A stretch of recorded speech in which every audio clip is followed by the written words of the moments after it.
Everyone, this is Diksha Rathore and welcome back to my channel.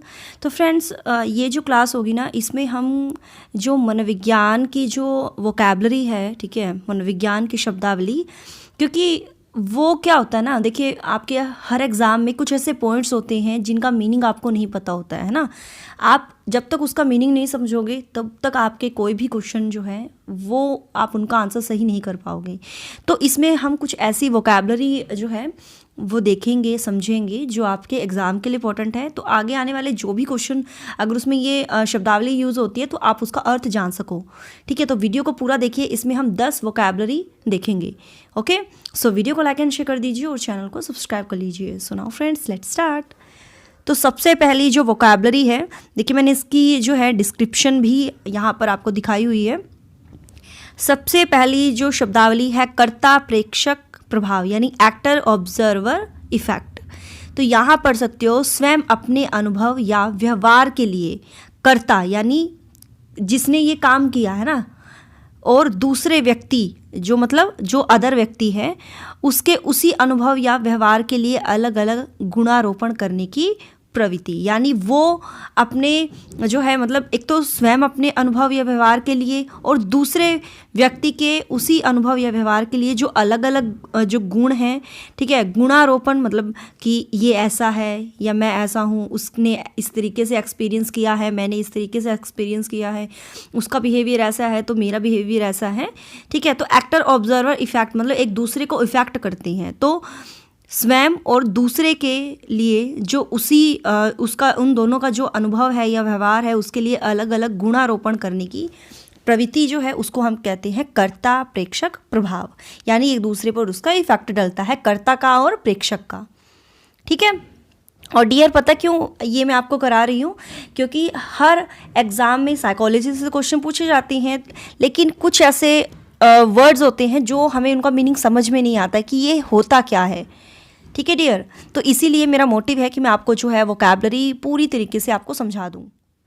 अगला जो है अनुकूलन यानी अडेप्टेशन। अनुकूलन यानी एडजस्टमेंट, समायोजन, संरचनात्मक या प्रकार्यात्मक परिवर्तन जो किसी जीव के उत्तरजीविता मूल्य में वृद्धि करता है।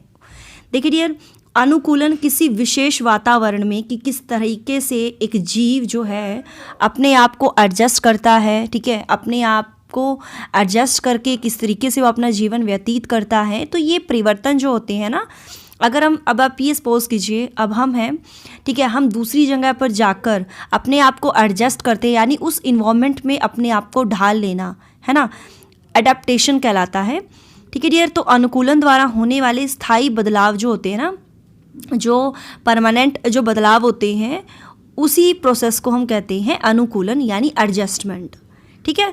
तो मैंने ये आपको डिस्क्रिप्शन सिर्फ दिखाया है, लेकिन मैं ओरली आपको समझा रही हूँ। ओके डियर, तो आपको अनुकूलन या हम जिसको कहते हैं एडेप्टेशन, एडजस्टमेंट, समायोजन, ये इसी का जो है पर्यायवाची शब्द है, ठीक है। कहीं भी किसी भी सिचुएशन में अपने आप को ढाल लेना यानी अनुकूलन स्थापित कर लेना, समायोजन स्थापित कर लेना, एडजस्ट हो जाना। ओके, अगला है आक्रमण यानी एग्रेशन। शारीरिक या शाब्दिक तौर पर किसी को चोट पहुंचाने की आशा से किया गया व्यवहार। देखिए आक्रमण क्या होता है, या तो हम वर्बली किसी को गाली गलौच दे के, है ना, हम किसी को चोट पहुंचाते हैं वर्बली, उसको गाली गलौच करके, या हम कुछ ऐसे वर्ड्स बोलते हैं जो उसके मतलब उसको बहुत ही ज़्यादा तकलीफ देते हैं। तो ये होता है वर्बली। एक होता है डियर हम उनको मारते पीटते हैं, वो होता है फिजिकली, ठीक है। तो आक्रमण क्या होता है, वर्बली यानी शाब्दिक तौर पर शब्द के थ्रू, मुंह से हम आप जो शब्द निकालते हैं, और एक हम उसको मारते पीटते हैं, उसके द्वारा किसी को चोट पहुंचाने की आशय से किया गया जो व्यवहार होता है वो कहलाता है आक्रमण यानी एग्रेशन। ओके, नेक्स्ट बढ़ते हैं दुश्चिंता विकार, एंजाइटी डिसऑर्डर्स। देखिए एंजाइटी क्या होता है, यानी चिंता। दुश्चिंता का दूसरा अर्थ है चिंता। ऐसा विकार जिसमें दुश्चिंता ही प्रमुख लक्षण होती है, यानी चिंता, ठीक है। इस विकार में सुबेकता की भावना, आशंका या भय पाया जाता है, यानी हमें किसी का डर हमें बना रहता है, चिंता बनी रहती है कि क्या कैसे होगा। अगर आपको मनी की प्रॉब्लम है उसकी भी आपको चिंता है कि आपको किस तरीके से अर्न करना है। करियर की प्रॉब्लम आपको रहती है, चिंता रहती है कि पता नहीं रीट का एग्ज़ाम होगा कब होगा, इस तरीके से जो चिंता होती है ना, और उससे रिलेटेड जो विकार उत्पन्न होता है, ठीक है, आशंका उत्पन्न होती है, वही आपकी चिंता कहलाती है। तो ज़्यादा चिंता नहीं करनी चाहिए डियर हमें, क्योंकि चिंता से होता कुछ नहीं है, वो तो फ्यूचर पे डिपेंड करता है कि कल क्या होगा, ठीक है। तो अपने प्रेजेंट को ख़राब मत कीजिए। चिंता होना अच्छी बात है, मतलब अगर हम करियर से रिलेटेड अगर हमारी चिंता है या फैमिली से रिलेटेड चिंता है तो वो मानी जाती है, लेकिन ज़्यादा उसको अपने ऊपर हावी करना वो भी गलत बात होती है, क्योंकि इस पर आपके फिजिकल जो हेल्थ है, मेंटल हेल्थ है, उस पर मतलब असर डलता है, ठीक है। तो खुश रहिए, ठीक है डियर। तो ये है दुश्चिंता विकार, यानी एंजाइटी से रिलेटेड जो विकार होता है।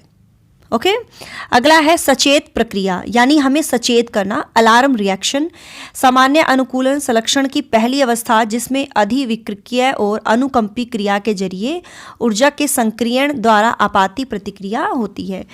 यानी जब हमें कुछ काम करना होता है, ठीक है, एकदम से हम, जैसे अब हम सोए हुए हैं, ठीक है, हमें पता है कि 5 बजे उठना है, तो हम उसका अलार्म लगाते हैं ताकि जो सामने जो कुछ भी मतलब जो भी हमारे सामने होता है ना सचेत, यानी कि हाँ जब उसकी घंटी बजेगी तभी हमें उठना है, एकदम से हमें उठना है, फिर वॉकिंग पे जाना है। तो ये चीज़ होती है अलार्म रिएक्शन, यानी सामान्य अनुकूलन संलक्षण की पहली अवस्था ये होती है जिसमें अधिविक्रयकीय और अनुकंपी क्रिया के जरिए, यानी जो वाइब्रेट होती है, जैसे फ़ोन में अलार्म लगा हुआ है, मैसेज आता है, ठीक है, वाइब्रेट होता है फ़ोन, फिर हम मैसेज चेक करते हैं, है ना। तो यही चीज़ होती है, उसके जरिए जो है हम एकदम से अपना रिएक्शन हमारा उसके सामने प्रकट होता है। जैसे फ़ोन पे मैसेज आया, वाइब्रेट हुआ, अब हमने तभी देखा कि फ़ोन पे किसका मैसेज आया है, तभी देखेंगे हम, है ना। तो वो वाइब्रेट जब होता है तभी हमारा जो है एकदम से रिएक्शन आता है। तो ये होता है सचेत प्रक्रिया, यानी अलार्म रिएक्शन, ठीक है। अगला है विसबंधन, यानी एलिनेशन, किसी समाज या समूह का अंग न होने की भावना, यानी जिसको हम कहते हैं अलगाव, यानी अलग, कि भी हम किसी समाज या किसी ग्रुप का अंग नहीं है, यानी हम उनसे अलग है। ये अलगाव होता है डियर, अलगाव की भावना, यानी अलग होने की भावना, है ना। न होने की भावना यहाँ पर लिखा है ना, तो आपको अच्छे से समझ में आ रहा होगा, इसको आप समझ लीजिए, विसबंधन किसे कहते हैं या अलगाव, ठीक है। गुदीय अवस्था यानी एनल स्टेज, फ्रायड द्वारा वर्णित मनोलैंगिक अवस्थाओं में दूसरी, जो शिशु के दूसरे वर्ष में घटित होती है। ये अवस्था है, फ्रायड ने जो अवस्थाएं बताई थी, इसके ऊपर डिटेल वीडियो बनाई हुई है मैंने, वो देख लेना। इसमें सुख की प्रतीति, यानी सुख की जो प्राप्ति है, मतलब वो जब मतलब मलमूत्र त्यागता है, ठीक है, उसके द्वारा जो है उसको सेटिस्फैक्शन होती है, उसको खुशी होती है, उसे सुख की प्राप्ति होती है।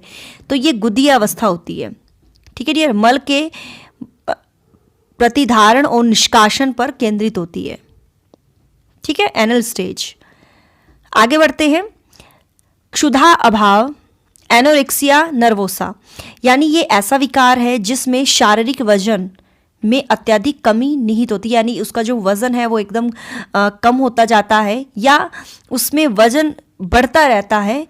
मतलब मोटा होना, एक तो ज़्यादा मोटा होना भी गलत है, एक ज़्यादा पतला होना भी गलत है, मतलब फिट सा होना चाहिए।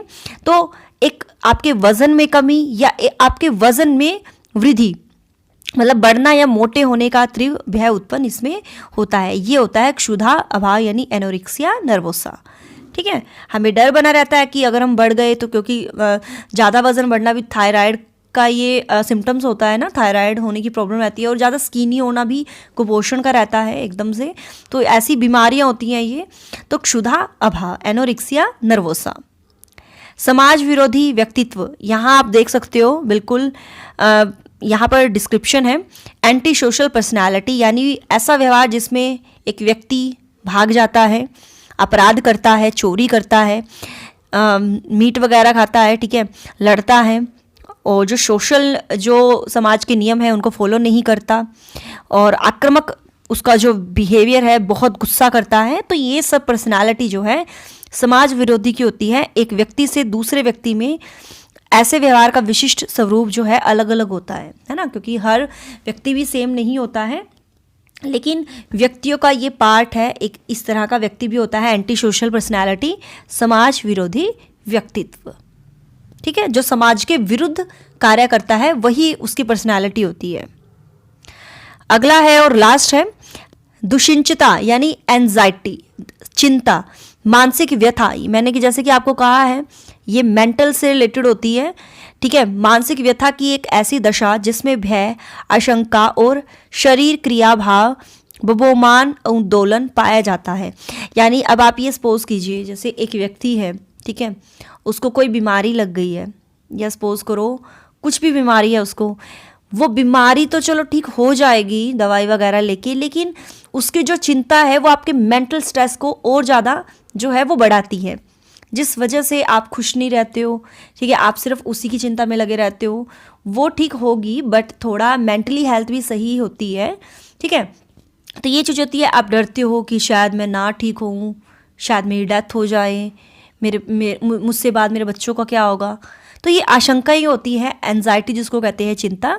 तो ये शरीर से रिलेटेड होती है, मतलब बीमारी तो शरीर से होगी और उसका इफेक्ट आपके मेंटल हेल्थ पर पड़ेगा। तो अभी कह रही हूँ मैं, ठीक है, आपके एग्ज़ाम प्रीपोन होते हैं, पोस्टपोन होते हैं, तो ज़्यादा चिंता करने की ज़रूरत नहीं है। जब सही होगा तब आपका एग्ज़ाम आएगा, ठीक है। तो ज़्यादा चिंता करने की ज़रूरत नहीं है। अब जब चिंता करोगे तो ये तो नहीं है कि वो आपकी चिंता को देखेंगे और आपको जल्दी आपका एग्ज़ाम हो जाएगा। उनको जब भी होता है तो तभी पेपर होगा आपका, है ना। तो अपनी प्रिपरेशन रखिए। तो ये सिर्फ मैंने आपको फॉर एग्जांपल बताए हैं डियर, ठीक है। आज चिंता होना ना होना ये मतलब ये आप पर डिपेंड करता है ना। अगर मैं आपको बोल रही हूँ चिंता नहीं कीजिए, चिंता ना कीजिए, तो ऐसा तो नहीं है कि आप मेरी बात सुनोगे और आप छोड़ दोगे, वो तो चलो अपने हाथ में होता है। तो ज़्यादा सोचने की ज़रूरत नहीं है, ओके। तो यही थी आज की हमारी वीडियो जिसमें मैंने 10 वोकैबुलरी आपके साथ डिस्कस की है। तो कैसी लगी वीडियो कमेंट में बताइएगा।